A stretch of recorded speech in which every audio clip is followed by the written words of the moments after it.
Okay, today we're going to talk about operations with functions. This is not the greatest image, but it conveys the meaning.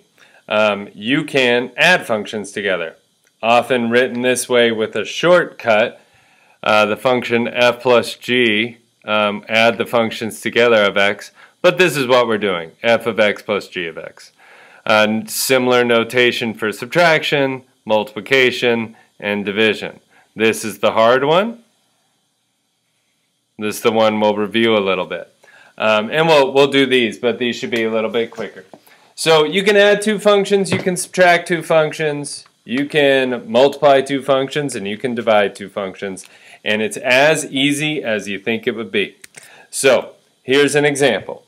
If f of x was equal to 3x minus 2, f of x is equal to 3x minus 2, and g of x is equal to x cubed. G of x is equal to x cubed. To add those functions together, to find f plus g, sometimes written f plus g of x, you would literally take f of x and add g of x. You would get 3x minus 2 plus x cubed.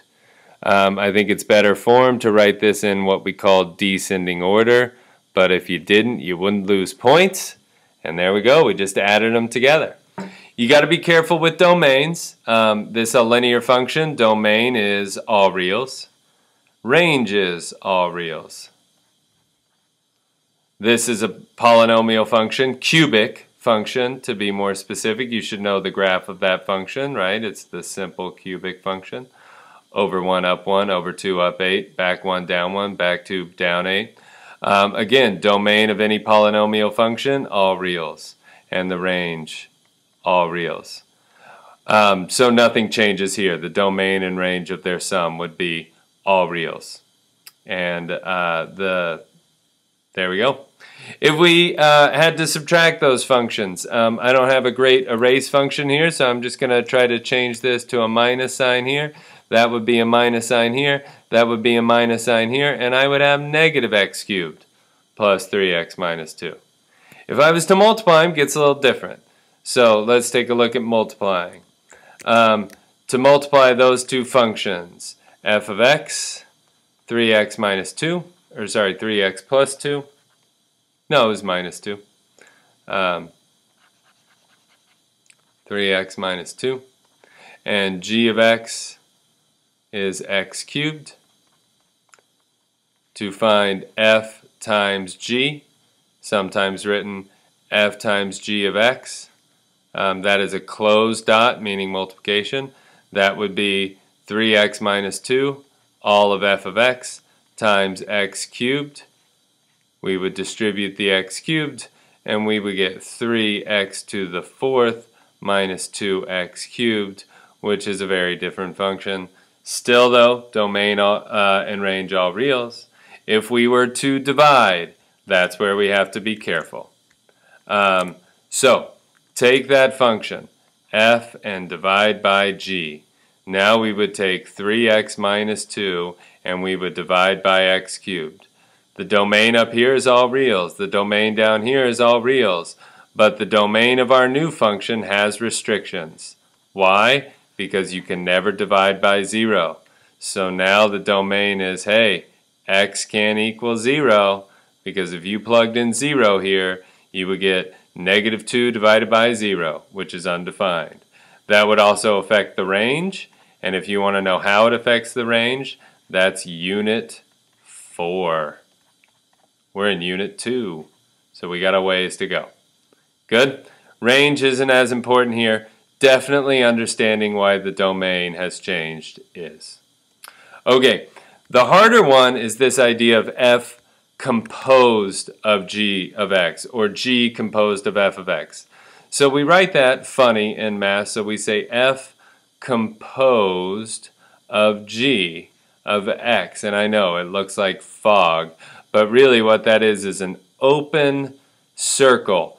It looks like a big multiplication dot, except it has nothing written in it. What this literally means is you take f of something, and the thing that goes in here is g of x. So start inside out. So g of x, same functions. G of x is x cubed. F of x is 3x minus 2. So start with the innermost function. Start right in here. Replace g of x with what it is. Now we're at f of x cubed. Now what we're saying is in f of x, wherever you see an x, put in x cubed. So that would look like 3. I'm going to plug in x cubed there for x minus 2. I simplify and I get 3x cubed minus 2. When you start with the domain, you have to just kind of go at the beginning and look at each step and ask yourself, did any problems come in at each step? Were any problems introduced here? No, this was good. Any problems here? No, that's fine. Any problems here? No, that's good. Any problems here? No, that's good. You might be wondering, what do you mean problems? What are problems in math?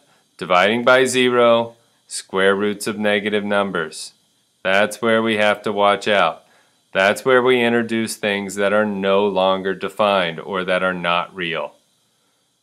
Cool? So here's a practice problem. Try this on your own. What is g composed of f of x if g of x is equal to the square root of x and f of x is equal to x squared? Pause the video now if you want to try this on your own. Okay, this one's a little tricky.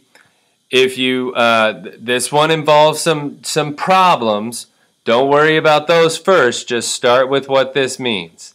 This means take g of f of x. Replace f of x with what it is. G of x squared. Good? Now, plug in x squared wherever you see x in g and get the square root of x squared. And that's equal to x. Now there's a reason I wrote out every little step. I start by looking for problems. Any problems here? No, that's fine. Any problems here? No, all reals. And so I think I was wrong at the beginning of this. No problems in here, right? You can plug in whatever you want for x, and you're fine. The first thing you're going to do is square this, and you're good. No matter what you plug in here, negative or positive, the first thing that happens is it gets squared, and now you're left with x. And so this one actually worked out. No problems here. But let's take a look at flipping that order. So now let's do f composed of g of x and see what happens. Pause the video now if you want to try it on your own. Okay, so now when we flip that order, and the order now is what is f of g of x? Remember, g of x, square root of x, f of x, x squared. So now the first thing I would get is I would get f of the square root of x. Any problems? Yeah, x has to be greater than or equal to 0. You can't take the square root of a negative number. This is a problem, and it's right there, and we have to mark it. The next step, wherever you see an x inside f of x, you put in the square root of x. Simplify this. What is root x squared? You get x. But this problem never went away. X still has to be greater than or equal to 0. So The first one, g of f of x, you got this as a graph. Y equals x. No problems. The second one, we got f of g of x and we got x, but we have this problem. So the graph actually looks like this. It's only a ray as opposed to a line. And the reason for that is that this problem never goes away. This is why you do this work in a step-by-step fashion. There are plenty of practice problems, and that's what you'll be working on for the rest of class.